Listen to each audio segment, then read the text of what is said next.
Hi, I am Leo, your English tutor. Today we are going to study the most useful idioms which makes your conversation more beautiful and attractive. I am not merely explain its meaning but also I explain it with examples. So don't skip this video and watch it completely, and don't forget to subscribe and follow my channel. Let's start the journey.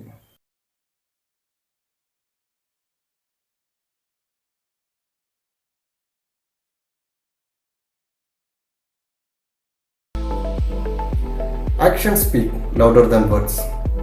People's intentions can be judged better by what they do than what they say. If you say that actions speak louder than words, you mean that people's actions show their real attitudes than their words. This expression sometimes used to advise a person to do something positive. See this example. The government needs to understand that actions speak louder than words means the government shouldn't satisfy the people with their envied words, and they should take some action against the criminal activities or some other issue. Second example, he keeps saying he loves me, but actions speak louder than words. Means the boy shows his love through his magical words, but he can show his love through his actions. Second one, against the clock. Being rushed and having little time to complete something. If we are doing something against the clock, we are doing it in a great hurry because there is very little time. So whatever we do in a rushed manner, those are mentions like against the clock. Example, we are working against the clock to finish the report by Friday. Means we should finish the report by Friday, but we don't have much time, thus we are working against the clock. Second example, doctors raced against the clock to save his life. Means his health condition is very critical, so the doctors are raced in order to save his life. Third one, all yes. Awaiting an explanation. If someone says that they are all yes, they mean that they are ready and eager to listen. See this example, then you may understand. Here, a doctor asked mom that, "Mom, are you even listening to me?" The mom replied, "Yes dear, I am all yes." Means the mom finished his work and then she is ready to listen. Fourth one, as time goes by. The passing of one moment to the next. As time goes by means as time passes or moves. The passing of time. As time goes by, people forget their pain. Means people forget their pain as time passes.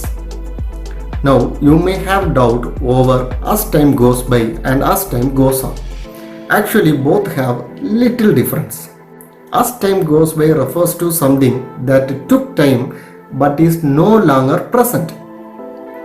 But at the same time, as time goes on refers to something that takes time and is still going on. Example, we are all changing as time goes by. This information will get richer as time goes on. Fifth one, back to basics. An approach that uses traditional ideas that have previously worked. If you get back to basics, you are going back to your old idea that had worked previously. See this example. The company has spent a lot of time diversifying, but it really needs to get back to basics and focus on our core business. Means the company needs to get back its old method as it spent all the valuable time in vain. So moreover, it means to return to a simpler way of doing something or thinking about something. Sixth one, bad apple. Troublemaker or undesirable person in a group. Bad apple is indeed defined as someone who creates problem or causes trouble for others. Specifically, a member of a group whose behavior reflects poorly affects the remainder of the group. Example, one troublesome child can be like bad apple infecting others. Means an unpleasant child who has bad influence on others. We should not condemn the whole system just because of one bad apple. For the sake of one bad person, We should not criticize the whole system. Seventh one, beat around the bush. Avoiding the main topic, not speaking directly about the issue. This idiom came about through bird hunting, when participants used to beat bushes to scare the birds from them while others caught them in nets. So, beating about the bush was the start of the actual capture, but not the end result. They were not hunt the birds directly, they just scare the birds from the bushes by beating it constantly. So, its meaning is not doing the things directly. See this example. Explain your point to me more clearly and stop beating about the bush. Means explain the point directly. Instead of answering my question, he began to beat about the bush. He is not answering directly. Eighth one, be in one's bonnet. Carrying an idea that constantly in your thoughts. If you have a bee in your bonnet about something, you are so enthusiastic or worried about it that you keep mentioning it or thinking about it. One reported origin of this saying dates back to the early 16th century, when Alexander Douglas wrote about someone being in bed with the head full of bees. Going to bed with the head full of bees would seem to describe someone who can't take his mind off something. Example, she never stops talking about healthy eating. She got a real bee in her bonnet about it. Means she invariably thinking about her healthy eating tips. Big cheese, influential person. The big cheese is the person who holds the most power in any situation.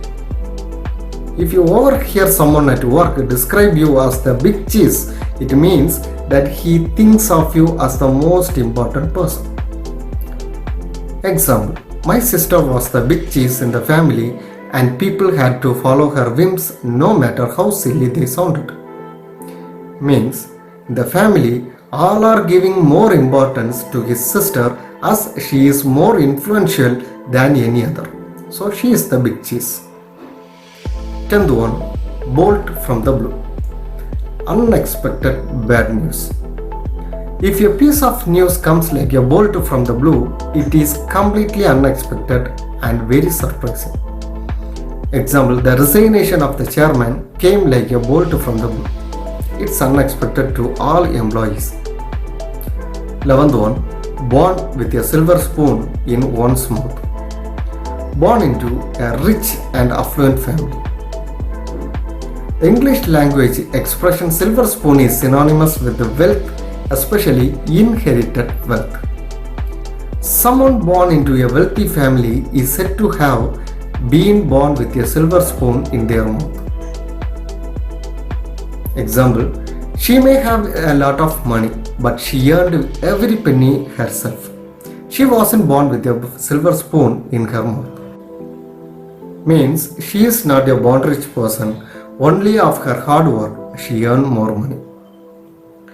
12th one, catch someone red-handed. Catch someone while they are doing crime. The phrase caught red-handed means to catch a person in the act of doing something wrong.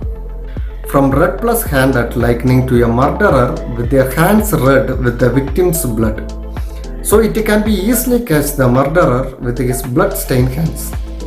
The phrase to be taken with the red hand originally meant to be caught in an act. Use of red hand in this sense goes back to 15th century Scotland and Scots law. Example, I caught him red-handed stealing a wallet. 13th one, couch potato. Lazy person who watches too much TV. A couch potato is a lazy person. If your friend calls you a couch potato, she is criticizing the amount of time you spend lying on your couch watching television. Example, my younger sister is a great couch potato. She can watch TV 24 hours a day. As my sister watching TV program all the time, she was mentioned as couch potato. 14th one, don't cry over spilt milk. To express regret something, that has already happened or cannot be changed. Actually, this idiom inspired from James Howell's book Proverbs 16:59. In this book, he used the phrase "no weeping for shed milk." Then it morphed as "no use fretting over shed milk." Then after a little year it became "no use crying over spilt milk." Anyhow, it means there is no use in worrying over past events which cannot be changed. Example, it's no use crying over spilt milk. He has spent all the money and there is nothing you can do about it. Means he had already spent all the money in a useless way, so there is no use in worrying about his mistake. 15th one, don't count your chickens before they have hatched. Many sources identify this idiom as coming from one of the Aesop fables. Aesop was an ancient Greek storyteller who lived more than 2500 years ago, which make this idiom quite ancient. This idiom means don't make plans for something that might not happen. Don't be overly confident in your future plans because you never know what could interrupt them. Example, she wanted to buy a dress in case someone asked her to dance, but I told her not to count her chickens before they hatched. Meaning, a girl started to count her chickens before they hatched, hence she planned to buy a new dress assuming that someone asked her to dance in a program. 16th one, don't put all your eggs in one basket. Don't make everything dependent on only one thing. This is a piece of advice which means that one should not concentrate all efforts and resources in one area as one could lose everything. Example, investors should diversify their investment instead of putting all their eggs in one basket. Means investors should not put all their investments in one stock, they should diversify their investments. 17th one, Lavandar. At very last minute or just in time. If someone does something at the Lavandar, they do it at the last possible moment. Example, they reached at an agreement at the Lavandar before project submission. Means at the last minutes they accepted in an agreement. 18th one, every cloud has a silver lining. Be optimistic. Even difficult times will lead better days. Good can come from a bad situation. If you say that every cloud has a silver lining, you mean that every sad or unpleasant situation has a positive side to it. Example, he told us about his resignation, an absolute disaster at that time, but every cloud has a silver lining because it led to my appointment. An advantage that comes from difficult or unpleasant situation. When things look black, there is always a silver lining. 19th one, feeling blue. Feeling depressed or disconnected. Feel blue is a phrase that means to be sad, somber, depressed or glum. Essentially, it is a succinct and poetic way to describe the feeling of being unhappy or dispirited or bummed out. Example, Sam's disappointment at not getting the job made him feel blue throughout the weekend. Sam didn't get the job, so he felt blue in an entire day. 20th one, fish out of water. Feeling uncomfortable in unfamiliar surroundings. A person who feels awkward or unhappy because they are in a situation that is not familiar or because they are different from the people around them. Example, using a computer for first time, Carl felt like a fish out of water. Because he doesn't know anything about the computer, so he felt uncomfortable, which refers fish out of the water. So today we learned 20 important idioms. Every English speakers must know these idioms which help to enhance their speaking as well as writing skills. If you know more idioms related to this, or if you have any doubt over these idioms, don't hesitate to ask me in comment section. If you feel this video really helped you, don't forget to subscribe my channel. Thank you.